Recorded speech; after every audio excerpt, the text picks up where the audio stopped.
নেতার পেছনের সিটে মদ্যপ অবস্থায় বাইক চালকের বেপরোয়া গতির বলি মহিলা। এলাকায় ব্যাপক উত্তেজনা।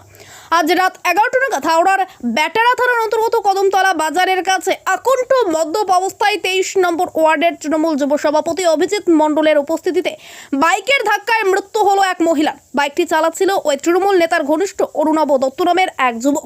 ঘটনাস্থলে ব্যাপক উত্তেজনা। পুলিশের সাথে তড়িঘড়ি গুরুতর আহত মৃত মহিলার দেহ তৃণমূল নেতা ও তার বাইক চালক বন্ধু অরুণাভকে তুলে নিয়ে যায় ব্যাটারা থানার পুলিশ। স্থানীয় মানুষের অভিযোগের ভিত্তিতে আটক করা হয় তৃণমূল নেতা ও তার বন্ধুকে। শুরু হয়েছে তদন্ত।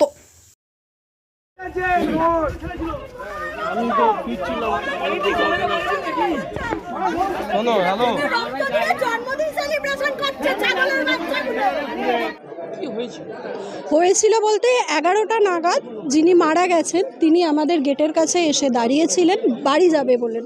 ওনার বাড়ি হচ্ছে সলপে, উনি বাড়ি যাবেন বলে দাঁড়িয়েছিলেন। এমন সময় যিনি আর কি মেরেছেন তিনি আকণ্ঠ মদ্যপান করে বাইক নিয়ে অভিজিৎ মণ্ডল, উনি তৃণমূলের সভাপতি 23 নম্বর ওয়ার্ডের, আমাদের বিজলি বালক তৃণমূল যুব কংগ্রেসের সভাপতি 23 নম্বর ওয়ার্ডের, উনি বিজলি বালক সংঘের ওখানে আর একজনকে সঙ্গে করে নিয়ে আকণ্ঠ মদ্যপান করেছিলেন এবং এই রাস্তা দিয়ে মানে প্রচণ্ড হাই স্পিডে এসে ভদ্রমহিলাকে ধাক্কা মারেন। মারতেই সঙ্গে সঙ্গে এখানে পড়ে যান। উনি পড়ে গিয়ে আর মাথা থেকে প্রচণ্ড রক্তক্ষরণ, আর যে মেরেছে সে বাইকটা নিয়ে সোজা ওইখানে একদম নর্দমার কাছে ঢুকে যাওয়ার পরেই কোনো রকমে এখান থেকে যারা আমাদের প্রত্যক্ষদর্শী তারা কোনো রকমে উদ্ধার করে, কিন্তু ভদ্রমহিলাকে শেষ অবধি বাঁচানো যায়নি। যিনি মানে অত্যন্ত মদ্যপান করেছেন তাকে যখন তুলে দাঁড় করানো হলো তিনি আর দাঁড়াতে চাইলেন না। ওনার সেই সময় মনে হলো যে হ্যাঁ আমি পুলিশের কাছে চলে যাচ্ছি, ওটাই আমার সেফ সাইড।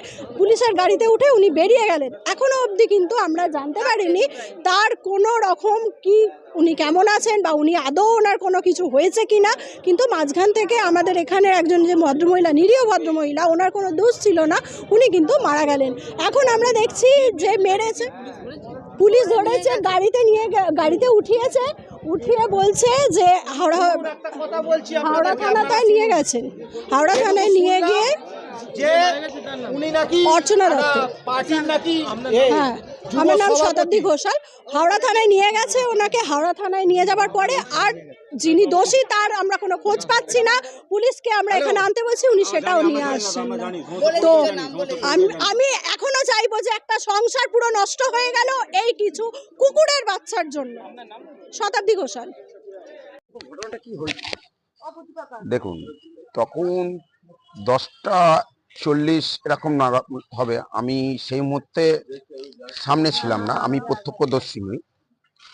আমি আবাসনের একটা জায়গায় আমরা বসে টিভি দেখছিলাম, গতকালের খেলার এর জন্য। তা সেই সময় হঠাৎ একটা আওয়াজে সব চিৎকার চেঁচামেচি। আমরা সবাই আবাসনের এরা ছুটে এসে দেখলাম যে একজন ভদ্রমহিলা পড়ে আছে। তা ভদ্রমহিলাকে সামনে গিয়ে জানতে পারলাম আমাদেরই প্রতিবেশী বৌদি, উনি পড়ে আছেন এবং প্রচুর ব্লিডিং হচ্ছে। এবং কিছু দূরে একটা বাইক গিয়ে ধাক্কা মেরে আর কিছুটা দূরে গিয়ে পড়ে আছে। সেই অবস্থায় তার পরিচয় যতটুকু জানতে পেরেছি যে সেই নাকি ধাক্কাটা মেরেছে।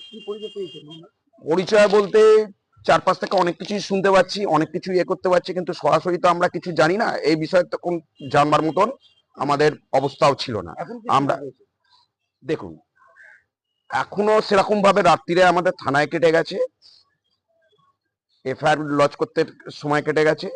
এবার কে কি করছে, কি পরিচয়, সেটা তো ওইভাবে বলা যাবে না। তা সেই জায়গাটা দাঁড়িয়ে আমরা আমাদের বৌদিকে তুলে নিয়ে আমরা হাওড়া হসপিটালে ছুটেছি।